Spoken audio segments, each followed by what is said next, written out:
Hello दोस्तों, आपका एक बार फिर से स्वागत है मेरे चैनल में। आज आईबीपीएस की तरफ से एक वैकेंसी जारी की गई है आरआरबी बैंक्स के लिए।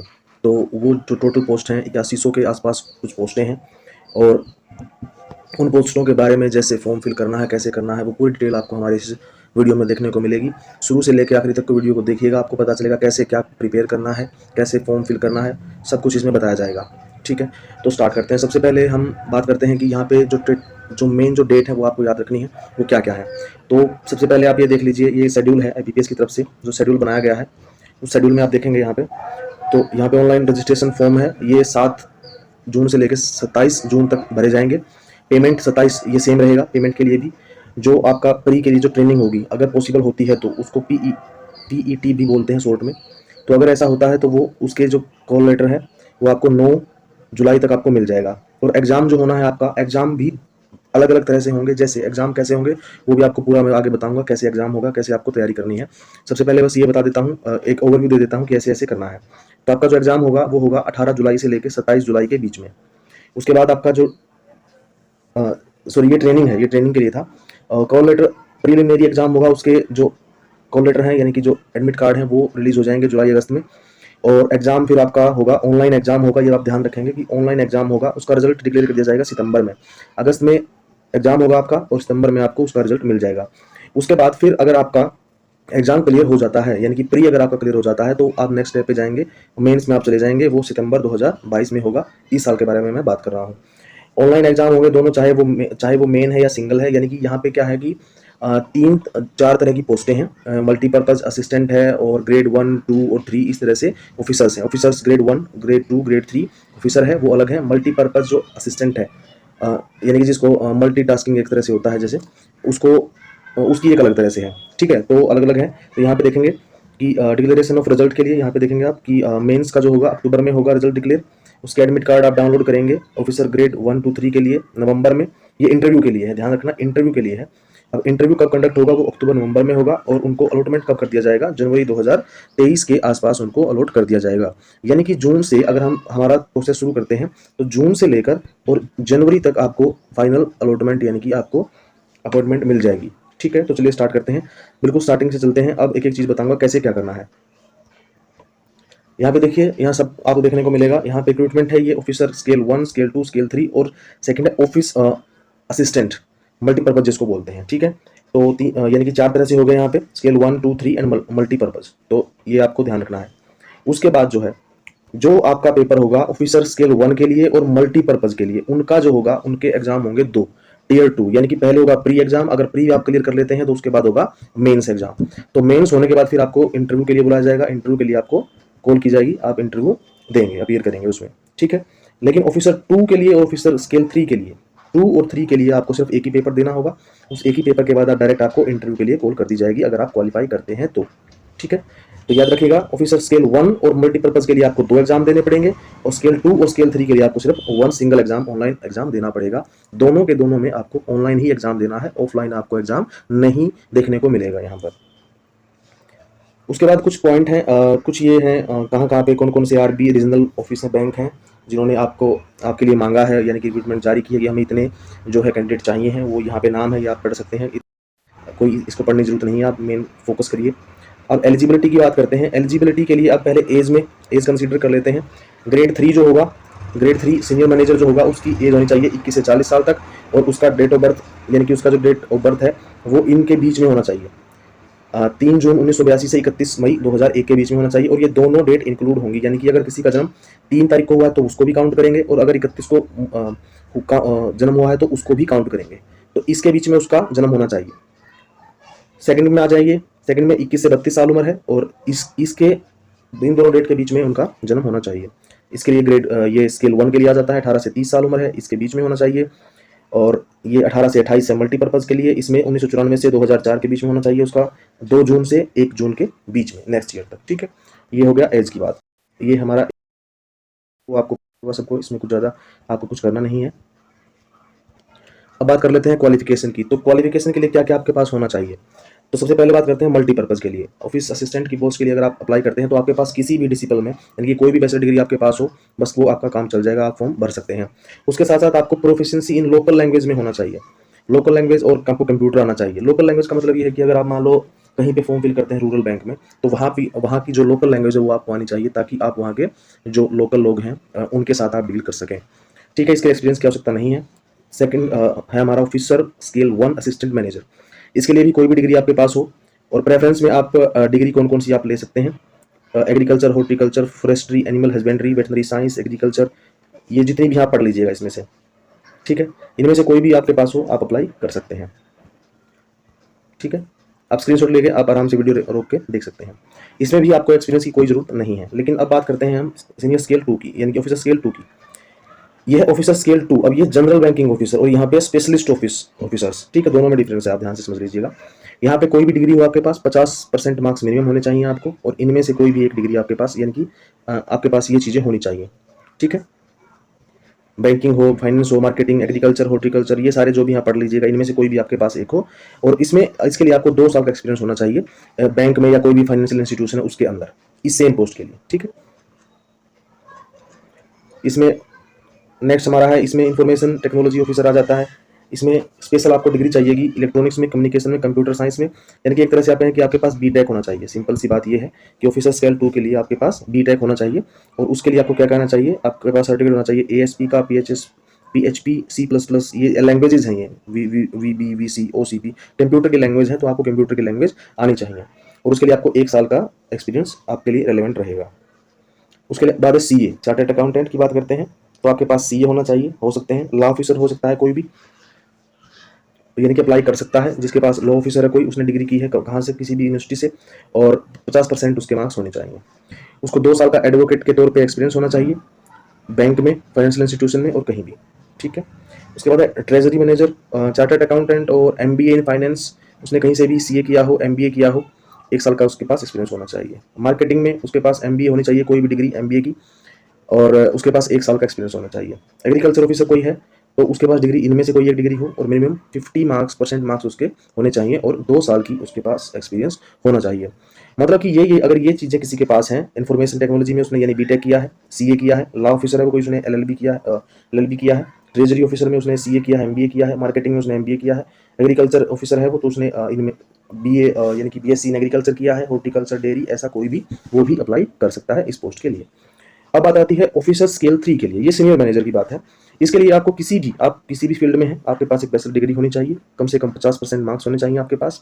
दूसरा, आपके पास है कोई भी, अब प्रेफरेंस होना तो चाहिए, लेकिन प्रेफरेंस उनको दी जाएगी, यहाँ पे लिखा है कि preference will be given to the candidate having degree.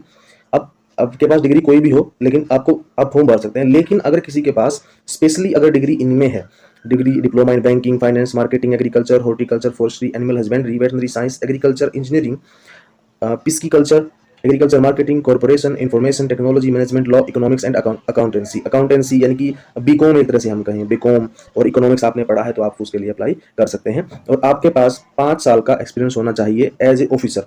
एक ऑफिसर के तौर पे आप 5 साल तक बैंक में काम करते रहने चाहिए इन योर पास्ट, यानी कि अगर आपके पास ऐसा एक्सपीरियंस है तो आप अप्लाई कर सकते हैं।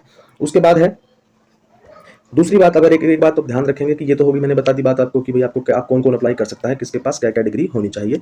अब बात आती है कि अब जो क्वालिफिकेशन की जो बात है, अब अप्लाई कौन कर सकता है। अप्लाई वही कर सकता है जो ऑलरेडी पास्ड है, जिसके पास डिग्री है वो अप्लाई कर सकता है, या जो 27 जून 2022 को जिसके पास रिजल्ट उसके हाथ में होगा, यानी कि उसका रिजल्ट आ चुका होगा, वो ही अप्लाई कर सकता है। ऐसा नहीं है कि 28 तारीख को किसी का रिजल्ट आ रहा है और वो बोल रहा है कि मेरे पास अब डिग्री है, वो एप्लीकेबल नहीं होगा, उसको कंसीडर नहीं करेगा इंस्टीट्यूशन। ठीक है, तो 27 जून 2022 को आपके पास रिजल्ट या डिग्री आपके पास होनी चाहिए, तभी आपको कंसीडर किया जाएगा, अदरवाइज आपको कंसीडर नहीं किया जाएगा।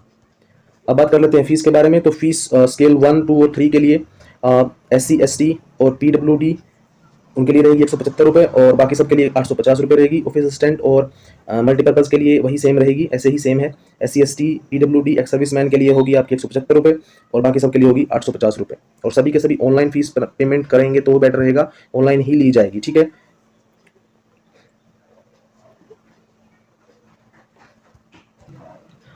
चलिए दोस्तों, आज हम अभी बात करते हैं हम एग्जाम कैसे होगा। तो एग्जाम के लिए मैंने बताया था कि जो मल्टीपर्पज़ है और जो ऑफिसर स्केल 1 है, मल्टीपर्पज़ और ऑफिसर स्केल 1, सिर्फ उन्हीं के 2 एग्जाम मैंने बताए थे कि 2 एग्जाम उनके होंगे। तो जो 2 एग्जाम होंगे, तो जो मल्टीपर्पज के लिए जो एग्जाम होगा, पहला उसमें 2 ही चीजें आएंगी, 2 ही सब्जेक्ट हैं। पहला है रीजनिंग और दूसरा है न्यूमेरिकल एबिलिटी। तो न्यूमेरिकल एबिलिटी में जैसे कि मैथ्स है, ये सिंपली मैथ्स है, मैथ आप 10th लेवल का मैथ है, जो भी है आप पुराने क्वेश्चन से डाउनलोड कर लीजिएगा, वहां से आपको पता चल जाएगा उसका लेवल क्या है। और जो मीडियम ऑफ एग्जाम है, मीडियम ऑफ एग्जाम रहेगा आपका मैथ और सॉरी इंग्लिश और हिंदी में आप अप्लाई कर सकते हैं, और या जो भी आपका रिलेवेंट जो भी वहाँ की लैंग्वेज होगी उसके अकॉर्डिंग हम कर सकते हैं, ठीक है। यानी कि इंग्लिश और मैथ तो रहेगा ही, आप ये बात ध्यान रखेंगे, इनमें से कोई भी एक आप चूज कर सकते हैं। उनमें से रीजनिंग के आपके 40 क्वेश्चन रहेंगे और हर क्वेश्चन 1 मार्क का होगा, 1 मार्क का, यानी कि 40 मार्क्स का ही होगा। ये न्यूमेरिकल मैथ, ये न्यूमेरिकल भी 40 क्वेश्चन होंगे, 40 मार्क्स का ही होगा, यानी कि टोटल आपका होगा 80 मार्क्स का पेपर होगा, एग्जाम होगा। और 80 मार्क्स के पेपर के लिए आपको मिलेंगे 45 मिनट्स ओनली।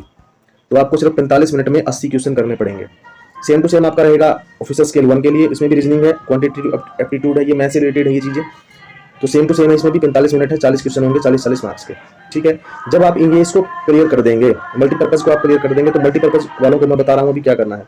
तो उनका जाएगा मेंस के, मल्टीपर्पज पहुंच जाएंगे मेंस में, वो क्लियर करने के बाद उसके बाद जो पेपर होगा, ये पेपर होगा, इसमें होगा रीजनिंग, ठीक है, ये होगा रीजनिंग का।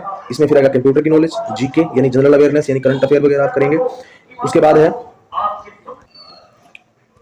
इसके लिए आपको रीजनिंग मिलेगी दोबारा से, कंप्यूटर नॉलेज, जीके अवेयरनेस, जो करंट अफेयर से रिलेटेड आप चीजें याद करेंगे। और दो पेपर होंगे, यानी कि क्वेश्चन इंग्लिश में भी आएंगे, हिंदी में भी आएंगे और मैथ भी आएगा।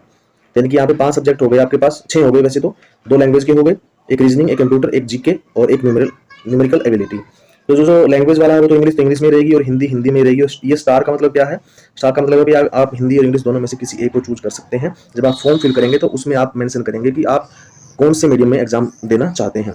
तो रीजनिंग होगी, 40 क्वेश्चन होंगे, 50 मार्क्स के होंगे। सेम टू सेम ये कंप्यूटर होगा, इसमें 40 क्वेश्चन होंगे लेकिन 20 मार्क्स के होंगे। जीके 40 की होगी, 40 मार्क्स, इंग्लिश भी 40 की, 40 मार्क्स, हिंदी भी 40 की, 40 मार्क्स, और न्यूमेरिकल एबिलिटी 40 क्वेश्चन होंगे, 50 मार्क्स के। टोटल होगा 200 मार्क्स का, और इसके लिए आपको टाइम मिलेगा 2 घंटे। यानी कि आपको 200 क्वेश्चन करने हैं, 200 क्वेश्चनों के लिए आपको 2 घंटे मिलेंगे, ठीक है, 120 मिनट मिलेंगे। सेम टू सेम अगर आप बात करते हैं ऑफिसर स्केल 1 के बारे में, तो ऑफिसर स्केल 1 के बारे में आप बात करेंगे तो वहां पे रीजनिंग, कंप्यूटर, ये सभी सेम टू सेम है, सारी चीजें सेम ही है, ठीक है, वही सेम टू सेम आपको करना है। अब सिंगल लेवल एग्जाम के बारे में बात कर लेते हैं। सिंगल लेवल मैंने बताया था वो तो हो गया मल्टीपर्पज वाला और ग्रेड 1 का, जिसमें 2 पेपर होने हैं, प्री और मेंस होना है। उसके बाद आपको इंटरव्यू के लिए बुला जाएगा। अभी आगे सिंगल लेवल, जिसमें एक ही पेपर होगा, ये क्लियर किया तो डायरेक्ट इंटरव्यू में जाएंगे, इंटरव्यू पास करेंगे और अपनी अपॉइंटमेंट ले लेंगे, ठीक है। तो यहाँ पे क्या करना है, यहाँ पे सेम चीजें हैं, सारी चीजें सेम ही है, लेकिन लेवल का थोड़ा फर्क पड़ जाएगा, लेवल थोड़ा हार्ड हो जाएगा। उसके लिए आपको क्या करना पड़ेगा, उसके लिए आपको पहले वाले जो क्वेश्चन है, पेपर हैं, वो आप एक बार अच्छे से रीड करिएगा, उसको एनालिसिस करिएगा कि कैसे कैसे क्वेश्चन आए हुए हैं। अब जैसे रीजनिंग है वो हिंदी और इंग्लिश में आएगी, ये 40 मार्क्स की होंगी, सेम क्वेश्चन है, 200 नंबर का ही है, ये 240 का है, इसमें 200 मार्क्स होंगे, इतना ही फर्क है, इसमें ज़्यादा कोई फर्क नहीं है। कंप्यूटर है, फाइनेंस, ये फाइनेंस की है, ये ध्यान रखना, ये फाइनेंस की अवेयरनेस है। लेवल 2 में फाइनेंस भी आएगा और इंग्लिश हिंदी सेम रहेगा, इसमें भी फाइनेंस है, इंग्लिश हिंदी सेम है, कंप्यूटर भी है, ठीक है। उसके बाद है प्रोफेशनल लैंग्वेज, इसमें प्रोफेशनल नॉलेज, यानी कि प्रोफेशनल की आप फाइनेंस के बारे में कर रहे हैं तो आपको फाइनेंस के बारे में नॉलेज होनी चाहिए कि आपको प्रोफेशन में क्या क्या चीज़ें, वो आप क्वेश्चन देख लीजिएगा पिछले साल के, प्रीवियस ईयर के, उसमें आपको पता चल जाएगा। ये लास्ट में डाटा इंटरप्रिटेशन है और मैथ है, ठीक है। डाटा इंटरप्रिटेशन में आप DI के नाम से जानते हैं इसको शॉर्ट में, तो आप यूट्यूब से जाके किसी से भी कहीं जाके देख लेना, आपको मिल जाएंगे बहुत सारे वीडियो, और हो सकता है कि थोड़े दिन में मैं भी लेके आ जाऊँ ये वीडियो ऐसे इस तरह के, तो आप वहाँ से भी प्रिपेयर कर सकते हैं, ठीक है। ये सिंगल एग्जाम होगा, ये पास करेंगे, इसमें आपको 2 घंटे मिलेंगे इसके लिए, स्केल 2 के लिए। और स्केल 2 स्पेशलिस्ट कैडर के लिए, ये स्पेशलिस्ट कैडर है, ये जनरल बैंकिंग ऑफिसर है, इसके लिए आपको मिलेंगे 2.5 घंटे, 2 घंटे 30 मिनट का टाइम आपको मिलेगा। उसके बाद ये वाला है आपका नेक्स्ट, हमारा स्केल 3 आ गया हमारा, स्केल 3, इसमें रीजनिंग, कंप्यूटर, फाइनेंस अवेयरनेस, वही सेम टू सेम है, और ये सारा, इसमें 200 क्वेश्चन होंगे, 200 मार्क्स के होंगे, 2 घंटे का टाइम आपको मिलेगा। यानी कि अगर आप एक की तैयारी करते हैं तो आपको आपकी सारे के सारे एग्जाम जो है उनकी सबकी प्रिपरेशन हो जाएगी, ठीक है। अब यहाँ पर आपने देखा, देखिए लैंग्वेज की बात हम कर रहे थे कि भाई यहाँ पे 4A 4B 2 दिए गए ना, तो दोनों में से सिर्फ आपको एक ही करना है, या तो आप इंग्लिश चूज करेंगे या हिंदी चूज करेंगे, दोनों के दोनों आपको चूज नहीं करने हैं, ठीक है। ये बात आप ध्यान रखेंगे, क्योंकि देखो ध्यान से देखो, यहाँ पे अगर हम 40 + 40 + 40 + 40 सबको ऐड करते हैं तो ये तो बन जाता है 240 बन जाता है ना, लेकिन हमें तो 200 ही करना है ना, तो यानी कि 40 को इनको सबको जोड़ोगे तो ये 240 बन जाता है। तो हमें हिंदी और इंग्लिश में से किसी एक को चूज करना है। तो जैसे मान लेते हैं हमने हिंदी को चूज कर लिया तो इंग्लिश घट जाएगा यहाँ से, तो घटते ही 200 रह जाएगा, है ना। तो यहाँ पे 4A और 4B, यानी कि दोनों में से किसी एक को चूज करना है आपको, या तो हिंदी या इंग्लिश, ठीक है। उसके बाद पेनल्टी रहेगी 1/4 रहेगी, आपको नेगेटिव मार्किंग रहेगी, 4 गलत करने पर आपका एक सही माइनस हो जाएगा, एक सही कट जाएगा। इंटरव्यू के लिए क्या क्या डॉक्यूमेंट्स लेके जाने हैं वो भी लिस्ट आप देख लीजिए। सारे के सारे ओरिजिनल और सेल्फ अटेस्टेड फोटोकॉपी आप साथ लेके जाएंगे, ये बात आप ध्यान रखेंगे, ठीक है। उसके बाद आपका जो कॉल लेटर आएगा वो एप्लीकेशन फॉर्म उसका प्रिंट निकलवा लेंगे, डेट ऑफ बर्थ का प्रूफ, आइडेंटिटी प्रूफ, मार्कशीट, जितनी भी मार्कशीट आपके पास हैं, जो भी आपकी डिग्री है, एक्सपीरियंस सर्टिफिकेट, कास्ट सर्टिफिकेट ले जाएंगे। एक बात ध्यान रखें कि जो ओबीसी के जो बच्चे हैं, जो कैंडिडेट हैं, अगर वो क्रीमी लेयर में आते हैं तो उनको ओबीसी का रिजर्वेशन नहीं मिलेगा। ओबीसी का रिजर्वेशन नहीं मिलने का मतलब यह है कि उनको जनरल में काउंट किया जाएगा। अब क्रीमी लेयर क्या है? क्रीमी लेयर यह है कि अगर आपकी इनकम 8 लाख से ऊपर है, अगर आपकी फैमिली इनकम 8 लाख रुपए से ज़्यादा है तो आप क्रीमी लेयर के अंदर आते हैं, आपको रिजर्वेशन नहीं मिलेगा, आपको जनरल में काउंट किया जाएगा। नेक्स्ट आपका है इनकम सर्टिफिकेट, डिसेबिलिटी सर्टिफिकेट। अगर कोई हैंडीकैप है, कोई दिव्यांग है तो वो ये कर सकता है, वो अप्लाई कर सकता है, उसको रिजर्वेशन मिलेगा और उसको उसका सर्टिफिकेट जमा करवाना पड़ेगा। एक्स सर्विसमैन की बात हम कर लेते हैं। अगर कोई एक्स सर्विसमैन है तो उसको एक कॉपी देनी पड़ेगी अपनी सर्विस की, कि उसको वो रिटायर हो चुके हैं और उनको पेंशन पेमेंट जो मिलती है वो डॉक्यूमेंटरी प्रूफ जो है, जो लास्ट में उनकी रैंक जो थी, रैंक मतलब किस पोस्ट पे थे, वो किस रैंक पे थे, वहाँ का सर्टिफिकेट आपको उनको जमा कराना पड़ेगा। और अगर कोई अभी तक जॉब में है और उसको फिर क्या करना पड़ेगा, उनको अपने एक अथॉरिटी से एक सर्टिफिकेट लेना पड़ेगा कि उनको 26/6/2023 तक उनको रिलीव कर दिया जाएगा। यानी कि अगर कोई 26/6/2023 तक वहां से अपना एक्स सर्विसमैन बन जाता है, उसकी सर्विस पूरी हो जाती है, तो उसको कंसीडर किया जाएगा। उसके बाद अगर कोई होता है तो उसको वो कंसीडर नहीं करेंगे, ठीक है। 27/6/2023 के बाद अगर कोई लेके आता है कि मैं एक्स सर्विसमैन हूँ, ये मेरा सर्टिफिकेट है, उस पर अगर 27 की डेट है तो वो 27 के बाद अगर वो हो रहा है तो उसको वो कंसीडर नहीं करेंगे। लेकिन एक बात आपको ध्यान रखनी है कि जो भी काम, जो भी आपको बोला जाएगा, जिस टाइम बोला जाएगा, आपको वही करना पड़ेगा। ज़्यादा यूट्यूब के वीडियो पे या किसी की बातों पे विश्वास नहीं करना है। जो भी आपके मेल पे जो चीज़ें आएंगी उन्हीं को आपको देखना है कि हाँ यही बात सच है, ठीक है, उन्हीं को आप मानेंगे। मेल पे जो भी आपके पास आता है वही। तो दोस्तों ये वीडियो में आज के लिए इतना ही। जो भी इन्फॉर्मेशन थी मैंने आपके साथ सारी शेयर कर दी है। जो भी इन्फॉर्मेशन आप इससे लेना चाहेंगे वो मिल जाएगी। कैसे आपको एग्जाम देना है, क्या क्या चीज़ें आपको प्रिपेयर करनी है और किस किस डेट को आपको क्या चीज़ें करनी है, क्या क्या आपको मिलेगा, वो सारा मैं एक बार फिर से दिखा देता हूँ स्क्रीन पे। आप देख लीजिए, इसको स्क्रीनशॉट लेके रख लीजिए या डायरी में कहीं भी लिख लीजिए, आपको पता चलता रहेगा। बस मिस मत करना आप इस चीज़ को, ठीक है। और मेरी तरफ से बेस्ट ऑफ लक सभी को। फॉर्म फिल करिए और अपनी जॉब लीजिए। Thank you, take care, bye bye.